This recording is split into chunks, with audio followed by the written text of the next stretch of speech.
everybody. Me and Kate and Alex back on the job. Feeling a little bit better, still kind of stuff in my head and haven't felt the absolute best, but I do feel better than I did. So thank you all for your prayers and your thoughts. I appreciate that. So today, y'all, I want to take time and I want to tell you a little story. And it involves a very near and dear friend of mine by the name of Mr. Bob Cantrell. Now, we're getting these logs out. As y'all can see, we got some double ties right here. That means these logs were cut 18 feet, which would be 2 9s, which are going to be made into railroad ties, cross ties. And then over there, we've got some more cross ties. And then right over here, we've got some pallet stock material. So we've been getting out a few logs this afternoon. And I wanted to take y'all along and just show you what we're doing. We're almost done here. We're right away, just right in the woods off the deck here. Skids are short, we're using the cart. So I wanted to bring you along for that while we're working, while we're skidding, I want to tell you a story about my friend, Mr. Bob Cantrell. He was a mentor of mine, really, really good mule man. And I'm gonna put some pictures up where y'all can see him and see some of the mules he's had. And I want to share this time and dedicate it to Mr. Bob, because I owe it to him, y'all. I owe my life to him. There's no doubt about it. So y'all come along with us and we'll get a little work done. I'll tell y'all a story. All right, Kate, Alice, go ahead. Easy now. All right, y'all, so now to tell you a little bit about Mr. Bob. Let's see, Mr. Bob's been dead now, I believe, go ahead. I believe he died. I'll put the dates up here on the screen. I'll research it and get the date so I can put it up on the screen. So I can give you a better accurate information on when he was born, when he died, and all that good stuff. But Mr. Bob was a native to Warren County, Tennessee. Lived right there in Morrison, where I live at. Real good mule man. He was a neighbor and a good friend to Mr. Summers. A lot of you know Mr. Summers off of my YouTube. And I'll put some pictures up here of Mr. Bob and some of his mules and some of the things he's done over the years. But to get to the meat of the story, Mr. Bob, when I first started, you know, kind of wanting to get a little more heavy into breaking mules and stock and whatnot, I knew that I needed to seek out people that knew what they were doing. And as time went on, you know, I ran across these men such as Mr. Summers and G little Alice G. Whoa, G little. All right, back up now. Whoop, back up. I ran across these men like Mr. Summers and Mr. Bob. Whoop, whoop, whoop, whoop, whoop.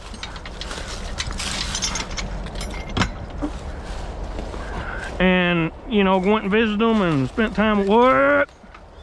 Listen to me now, back up. They haven't worked in a couple weeks, so they a little rusty. Or haul little. Whoa. Now back. Back. Back. Whoa, whoa. So I went and visited these guys, you know, a little bit at the time. Let's see now. Chain probably I ain't gonna be able to get them on there. And I'll tell you what,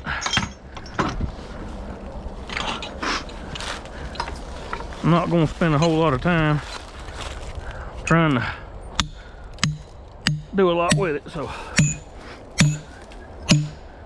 this will be tie and pallet, so it ain't no reason for spending a whole lot of time on it. Just get a chain on it and get rolling. We gotta beat the old sun. The sun's going down.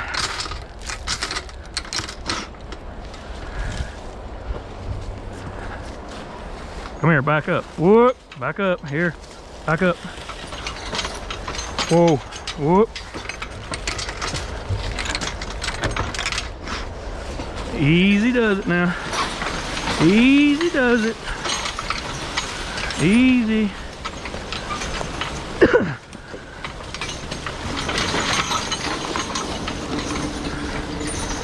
So And whoa, let me shorten them up one time. All right, let's carry it on. Easy now.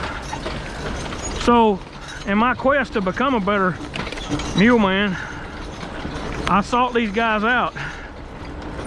People that I, had talked to, and they told me, who was good and whatnot. And I went to these guys and talked to them, Whoop! I dropped my line. That's why it's important for your team to know whoa. And that's kind of the meat of the story for today. All right, Kate Alice, let's go. So when I went and seen Mr. Bob for the first time, I will never forget the first conversation we had. He told me, he said, so you want to break mules, do you? I said, yes, sir. He said, well, he said the most important thing that you can teach a mule or a horse, or any animal for that reason, yeah, little Alice, don't worry about that limb. He said the most important thing you can teach them is their name and whoa. I said, okay. So I went back home. And I, set into breaking mules and horses like I thought best, as best that I knew how anyway, to put it that way. Haul little, Alice. Alice, haul little. Haul, whoa. I went back home and I started, doing my thing, breaking them as good as I knowed how, which wasn't near as good as any of them, but stand up a little. Whoa, whoa. All right, a little more, just a little bit. Whoa, whoa. So, as I was trying to, learn to break them and whatnot, I was breaking a big old pair of Persian geldings. They were 5-year-olds and never been worked. And they were big old rascals. 18 hands, 2,200 pounds. I mean, just big, sure enough horses. All right, let's go. Oh. And I had been working them about a week or so, and they were doing right nice. Those geldings were full of themselves, but at the same time, I had them doing pretty good. And they knew whoa real good, y'all, real good. I mean, as soon as you said whoa, buddy, they would stop. So one day I had a long driveway down there where I lived at the time. And I was going down my driveway with these big old geldings with a little sled. It was just a little old scoot, little flat deck sled. Get in there, haul. Haul, Alice, get over there now. Y'all done this 1,000 times. And you know better than that. All right. So I was going down my driveway with this sled, right? And it's a flat deck sled. Had a little, whoa. It had a headache. It did not have a headache rack on the front of it. That was one problem. All right, let's go. That was one problem in the whole equation, is it didn't have no kind of headache rack on it. It was just a flat deck sled. All right, so here I am going along with these geldings, and they're working real nice, doing a good job, walking like Kate and Alice is here. I'm riding on the sled, fat, dumb, and happy. Well, all of a sudden, like, I decided to give them a break, and I hollered whoa. I said whoa to them. Well, whenever I did, both of them locked it up and shut down. Well, when that happened, I stumbled forward. I lost my balance, and I stumbled forward on that flat deck sled, and kind of lost my balance, stumbled forward, and whoa now, whoa. Let me look and just see what we got going here. All right, we'll be all right. All right, let's go. Yeah. Let's see, we might ought to come right through here with it. Back up, back. We'll get back to the story right here in a minute. Yeah, little. You up, yeah. You back. Back up, Alice. Back, G little. G little. G little, Alice. Whoa, now back. Back, Alice. Whoa. That'll do. Now this will be a double tie here. Cut it 18 foot. Just to give y'all a, this is all sycamore, y'all. Sycamore, low value timber. Ain't much to it. Back up a little. Let's shorten them up. Back up. Back. Whoa. We'll get them as short as we can anyway. All right. Easy. Easy. Whoa. So anyway, back to my story. So here I am on this sled, and we're going down my driveway, and I holler, whoa. And whenever I do, they stop naturally. And they do a good job. It ain't their fault. Nothing was their fault in this whole ordeal. Haw, little. Come here, Haw. All right, now. Whoop. Easy does it now. Y'all a little too hard. So these geldings stop. I stumble forward. And I step on the double tree. Well, them geldings was doing pretty good. When they felt that pressure on that double tree, they kind of backed up a little, so to speak. And whenever they backed up, that double tree got loose and it swung out from under my legs. Now this all happened within just a second or two, y'all. It swung out from under my leg and it threw me under the off horse's back legs. That's the right-hand horse. It threw me under his back legs, and the lines was down in between them and was kind of fouled up. The lines was fouled. I couldn't really do nothing with the lines. I still had them in my hand, but the lines was fouled. I just didn't have a lot of control. And whenever I fell under that horse's back legs, they started to run. They jumped. And of course, I'm face down in the gravel, and here I am fixing to get drugged. And they jumped and started to run. Well, I seen what was fixing to happen. Whoa. I seen what was fixing to happen, and I lifted my head up out of the gravel. Come on up now. Okay, Dallas. Oh, little. I lifted my head up out of the gravel enough where I could, whoa, where I could holler at them, and I hollered whoa as loud as I possibly could. And whenever I did, both of them geldings just quit. They just stopped dead in their tracks.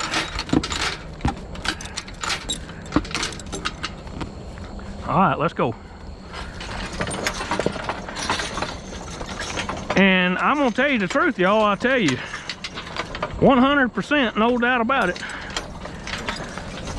If I hadn't have done what Mr. Bob told me to do and taught them geldings whoa at the very beginning, they'd have killed me that day. They'd have drugged me to death. If they would have ever got any speed built up, y'all, it'd have been over with. They'd have killed me, and I wouldn't be here today. So I owe Mr. Bob a lot of gratitude, and I owe him a lot of thanks. There's been many of the guys that has went before me, not only him, but many of them that I owe my gratitude to. They have helped me a lot throughout the years, have taught me a lot, and invested their time and effort into me. And I can never thank them enough. You know, and I'll always remember the things that they tell me. I keep a journal at home of all the things I've heard and learned, you know, over the years. Well, not all of it, but a lot of it. I keep a journal of it so I can remember what they tell me. And y'all, I just, you know, I can't say enough, you know, about these old timers that's went before me and has helped me. It's been a big blessing to me. Now let's see what's going to be the best way to get in here to this next one. This next one's going to be a little different. I think it's going to just go straight in, get turned around, and come straight out. Haw, Kate, Haw, get over there, Haw. All right, y'all, get in there.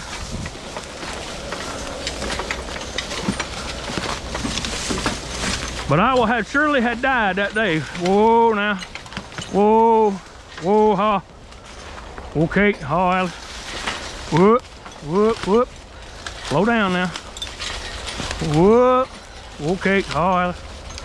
Easy does it now. Easy does it. Easy does it.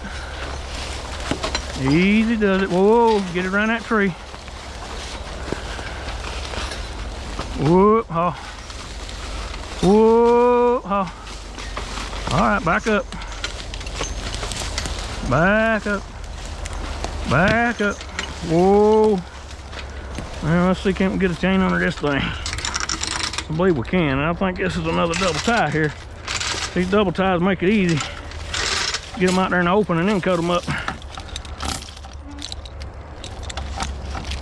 But these guys have invested a lot of time into me, y'all. Of course, I invested a lot of time into them too. I went by their house and spent time with them and listened to them and all that mess, you know, when nobody else would. Oh, whoa. Back up. Back. Oh. And some of these old timers, some of them ain't too willing to share information with you, especially in the beginning. Mr. Summers is like that. They don't want to waste their time, you know. All right, a little bit easy. Easy. What? Whoop. Y'all are trying too hard today now. Y'all ain't got nothing to prove. All right, let's go easy now. Easy. Easy. Whoop. Too fast. All right, let's go.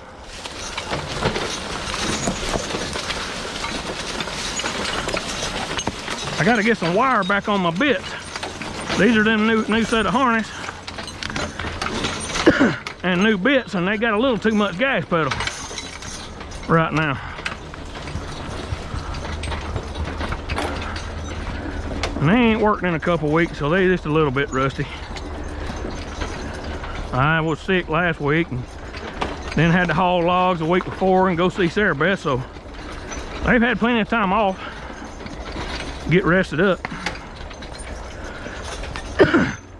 Anyway, you know, some of these old timers ain't as apt to open up to you as a young man, because many times before, young people's come to them and ask them questions and bugged them and whatnot, and the old timers would tell them, and then next time the old timer seen them, the young man done went right back to doing what he was doing before. He didn't listen, so therefore they get frustrated and they don't care nothing about investing their time into somebody that's just wasting their time, if that makes sense.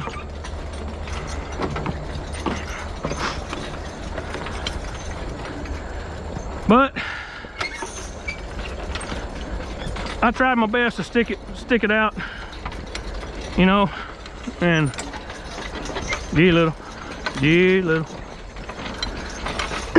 all little. Whoop, whoop, whoop. I'm gonna have to go a little easier, y'all, just in too big a hurry today. All right, let's go. Oh, okay. Whoop.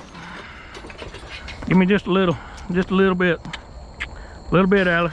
Whoop. A little bit. Just a little. Whoop. Maybe just a little more. A little more, Alice. Whoop. That'll do. Back up. Back. It ain't a suggestion. All right, stand up. Let's go. Whoa. So, in a nutshell, that's how Mr. Bob saved my life.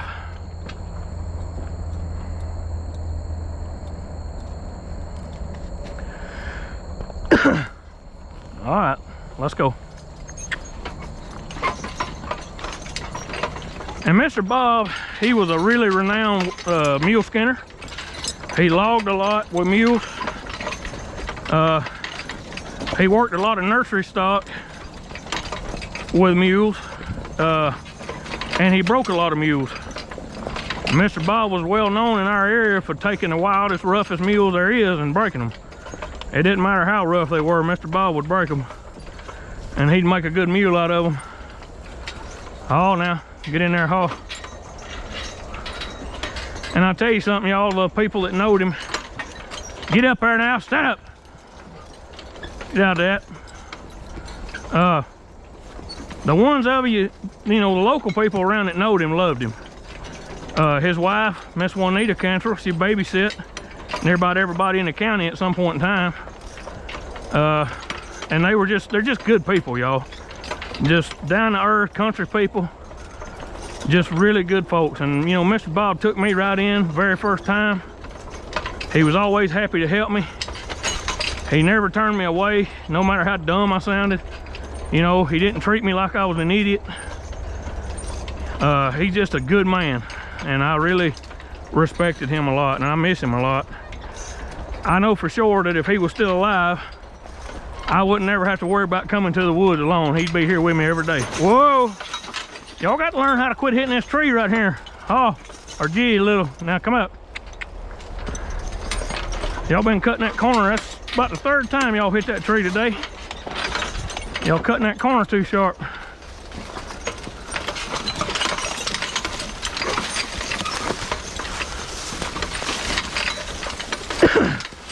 I really need a little bit wider double tree on my log cart. That would help things a lot as far as keeping them off of stuff. Now, gee, whoa, whoa, gee, listen to me now. Whoa, Alice, gee, Kate. Pick them feet up and get off that limb. Now, gee. There you go. You gotta learn how to pick them feet up a little higher. Whoa. Stand up a little. Stand up a little. Whoa. Listen to me now. Back up. Come here. Back. A little bit full of herself today. Back up. Come on back. Back. Back up, Alice. Alice, Kate, back up. Come here. Back up. They're wearing that new harness I got. Kind of still haul now. Now haul. We're breaking it in. We got gee little. Gee little. Listen to me now. Gee, back up. Whoa. Right there. Whoa. This will be our last one in this bunch, I think. And this is pallet wood here. Little rough stuff.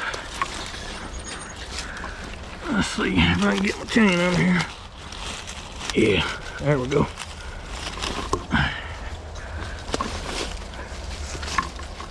Wasn't too big a deal.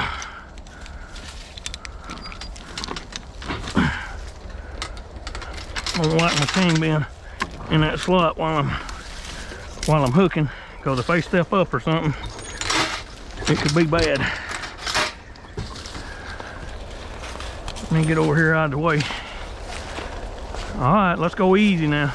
Easy! Whoa, y'all are hitting it too hard now. That's dangerous. Y'all can't do like that. That's too much. That's why I don't like a team, y'all, that's fast, and I don't like a team that charges whenever you tell them to go, because it's too dangerous. All right, ease up. Easy.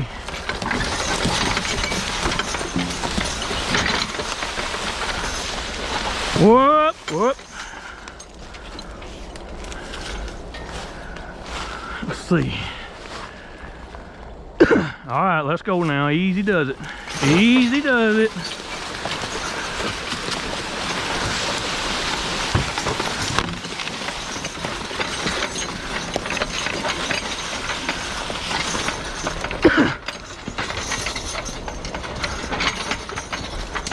Whoa. Come here, back up. Whoa.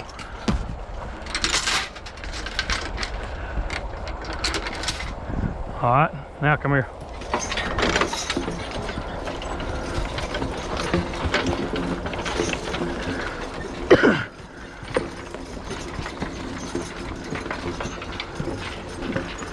But yeah, y'all, it's very crucial that a team knows how to walk and knows how to stop when you tell them to. That is the very most important thing that you can teach a team. And if they don't know it, you need to teach it to them. And the best way to teach it to them is doing just what I'm doing right here, right now. dragging weight. More weight you pull, you know, over time, dragging an old tire or a log or anything really, just something that's a dead weight pull, a work sled, whatever. If they won't stand when you tell them whoa, or they don't know whoa, then you ain't worked them long enough and hard enough. And pulling a wagon down the road, y'all, is not working them. I'm telling you right now. You'll create more problems. If all you do is wagon ride all the time, you'll create more problems than you fix. I can tell you that. Oh. And even if you want a team that steps on out on a wagon, whoa! Even if you want a team that steps out on a wagon, that's fine. But they still need to know, whoa. Back up.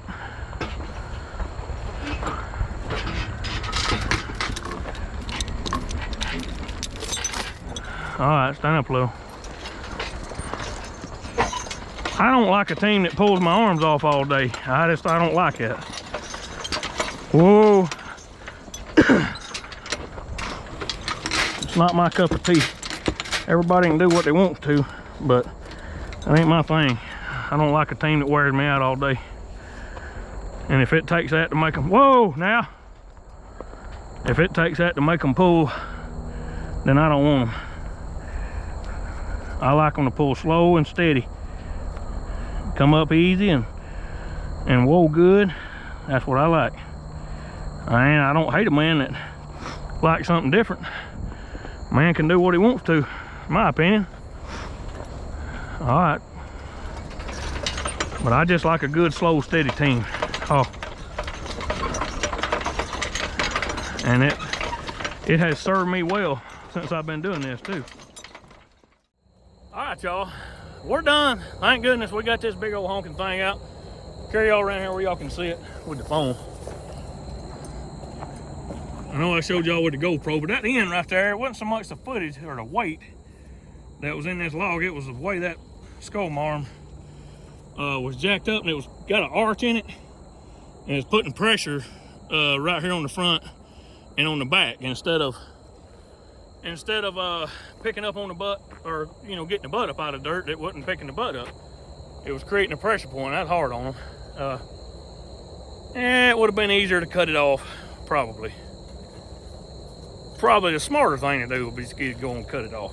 But like I said, these are young mules, and they need challenging every once in a while. I like to challenge them on a good hard pull at least once a day. At least once.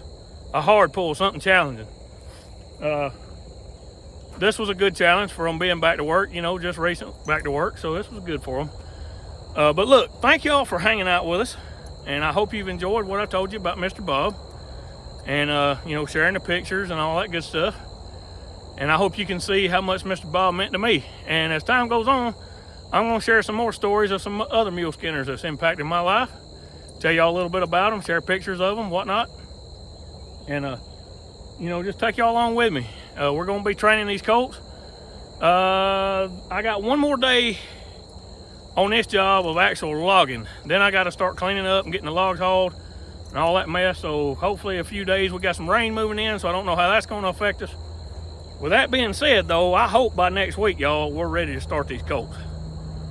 And whenever I do, I'm going to start them and I'm going to stay with them. We've got another log job lined up to go to, but I've already talked to the landowner and I said, hey, look, if you don't mind, give me a couple, 3 weeks to a month. Let me get these colts going, get them started good. We may go ahead and start the job and just kind of loaf a little bit, you know, getting out some small stuff and getting, you know, working Kate and Alice, maybe working colts in with them. But whatever I do, I'm going to take y'all along with me and let y'all see it. And I'm going to show y'all every step of the way of me breaking these colts to work, because I want y'all to understand and see how we go from June and May to Kate and Alice. Now, they're not perfect. I mean, as y'all can see today, you know, they weren't minding me as good. Of course, like I said, I need to get wire back on my bits, because that's what I got them broke with, is wire. And I noticed that they were pushing them bits just a little harder than normal. They weren't minding my lines as good as they normally do. And that wire's the reason why. They were pushing just a little harder, a little faster. So I'll get that fixed and get everything, you know, adjusted out good on this new harness.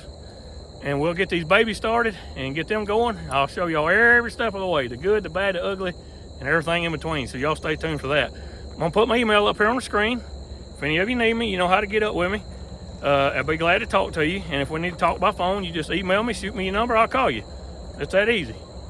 I check my email every day, and I try to keep up with the comments as best I can. I enjoy hearing from y'all. So thank y'all for watching and hanging out. And as always, I'm gonna pray for you. And again, thank y'all, the ones of you that's prayed for me with my sickness and whatnot. You know, I still got some congestion, still a little snotty, a little hoarse, still coughing a little, but I'm doing a lot better, and thank y'all for that. Y'all take care, have a good one, and me, Kate, and Alice, we'll see you next time.